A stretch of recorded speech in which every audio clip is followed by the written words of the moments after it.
Good morning, everyone. Welcome back to Sci Speaks. Today, we are going to be talking about the internet. And that is a very broad subject. I'll be covering a decent amount of things in this video, but mostly how you can use it as a tool to elevate yourself in various different ways. So, I'm sure everyone has heard the internet linked to the mental health crisis and having a negative effect with all the negativity that you can see on there. There is also the opposite effect if you were to go that route. If you were to channel your feed to see more positive content, your mindset will start becoming positive gradually to an extent as well, because you are seeing that positive content. And this might seem like common sense, but a lot of people don't do it because when you channel your feed to be positive, a lot of the time that means more boring. But if you could find positive things that you like, or lighthearted things that you enjoy, then it'll help a lot in that process if you do decide to undergo it. But if you wanted to take that to another level, a good thing to do would be to eliminate a lot of the content that is super exciting and distracting, because that's what keeps you on your phone for hours, not doing anything productive.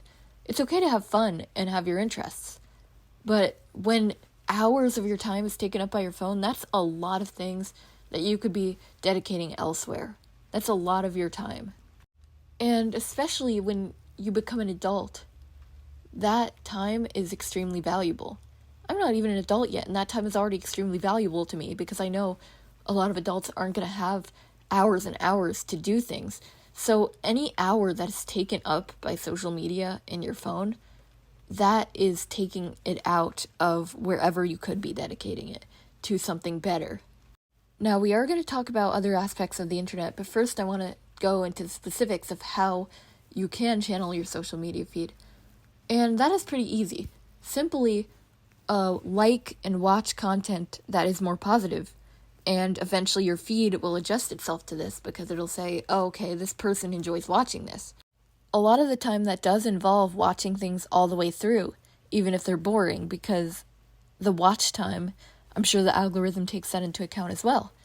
And honestly, the more you watch that kind of boring content that is better for you, the more you get accustomed to it. It's kind of like eating healthy food.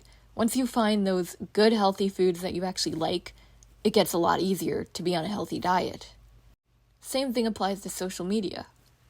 Because then, social media can be both interesting and bring value to your life, which are the two things you want it to do.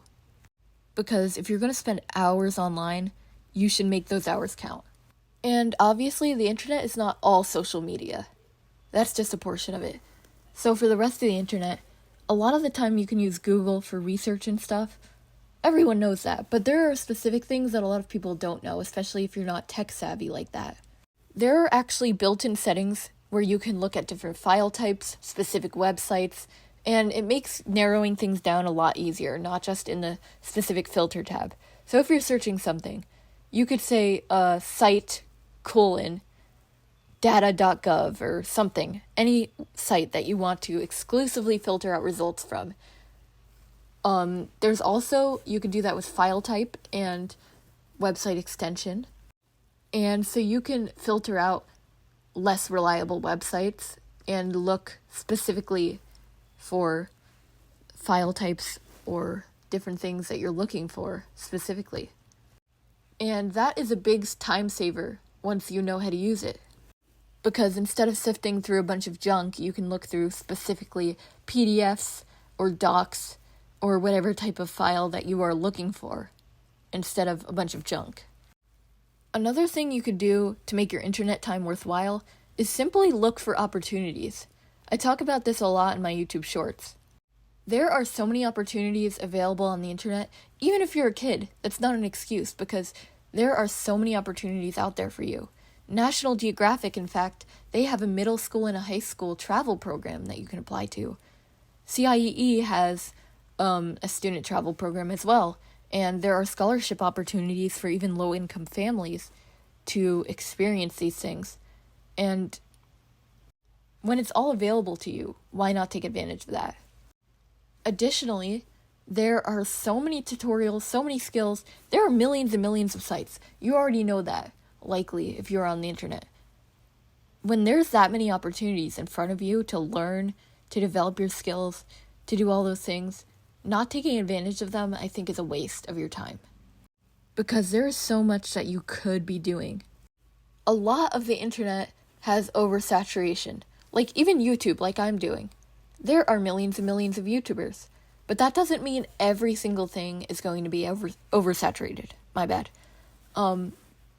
There are a lot of markets that you can appeal to, things you can do online, and establish your multiple sources of income. And of course, making money usually does take a decent time investment, but it'll end up being worth it when you can establish multiple sources of income and have that money come in, if that's what you want to do, or that you're learning your skill that you want to learn, whatever. You can dedicate your time to that and it'll pay off in the end. And just doing what I've told you in this video gives you an advantage over other people, because most other people are letting themselves get distracted and be on social media for extensive amounts of time, and they're losing time. If you're using that time, you already have an upper hand to the people who aren't. And once you channel your feeds to provide you with opportunities, you'll just see them pop up everywhere. And when you train your brain to recognize those opportunities as well. I'm not saying taking advantage of these opportunities isn't easy, but finding them can be. Because like I said, there are so many available to you right now that you might not even know about. Honestly, I think a lot of the time, there are so many things that are somewhat easy to do that you can make money off of, but people aren't willing to take the time to learn the skill. And you could do it completely online with your phone or your computer. When you take those extra hours to learn a new skill and keep improving upon it, you're being more committed than a lot of people in my generation seem to be. And you're using your time wisely. You have more time than even the committed people. Well, at least you appear to have more time. What I mean by that is that you're using your time better than other people, and that gives you a big advantage. I cannot say that enough. You might have the same schedule as somebody else, but you're the one who's willing to put in the work. And that's why you're doing better. So, I keep talking about opportunities, but what exactly are a lot of these opportunities aside from student travel programs? Well, firstly, there's a lot of things you can do with games. You could program games on Roblox, for example, and if you could make a bunch of Robux and exchange that for real money, you could potentially make thousands of dollars. Just for taking a couple days to learn the programming. You make a fun game, people buy stuff in your game, and then you make a ton of money. You could also do website making, software design kind of stuff. An easier one would be social media management and design. You could also do content writing, so like blog type stuff. You can of course do YouTube and all the classic ones. You could do drop shipping. Those are oversaturated though, like I said earlier, but those are still options for you. You can also write a paid ebook if people will buy it and you have a writing talent. Or you can use your writing to start your own little writing website and have people pay you to write things. There's scholarships, of course, as well.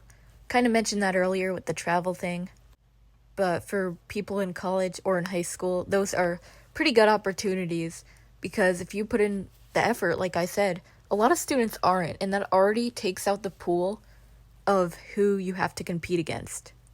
And I'm not saying it's right or wrong, but I'm saying that there are specific scholarships as well, maybe specifically for women or for black women or something. And that will narrow your pool down even more. So if you're skilled at something and you can find more specific things, you could potentially get a lot of money off of that. I'm also sure you've heard about those survey sites and whatever. Those are somewhat fishy. They do work, but they're not going to make you a lot of money. And that just reminded me, I don't know why it reminded me, but photography is something you can do online as well. But that is somewhat hard to get into because there is so much oversaturation kind of in that. And there are a lot of free stock images out there. So you can do photography or videography. Videography is probably better. And if you're going to do that, I would say get at events and stuff that is time sensitive that can't be captured every day. Because I'm sure there's a million pictures of birds and flowers and whatever else generic photos there are. with people with a more advanced camera than yourself. The sunsets are pretty. Feel free to take as many photos of them as you want, but they probably won't sell. If you take more specific photos, however, people are more likely to buy them because they can't find them at other places or at free stock free stock sites. I guess what I'm saying here is the key to a lot of these things is to stand out. And that might have been obvious, but that's how you're going to stand out in photography specifically.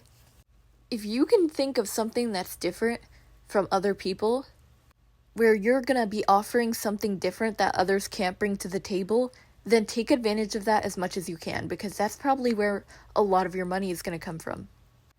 Because obviously you have something that's in demand that others don't have. Me, I'm just trying to be motivational. A lot of people do that, but I just like talking about things, and I love lifting people up, so it was a fit for me. So I'm now reaching over the 10-minute mark, so I'm gonna end this video here. I hope some of that helped you and you could take some stuff from this. Thank you so much for watching, and best of luck on whatever you plan on doing. Goodbye.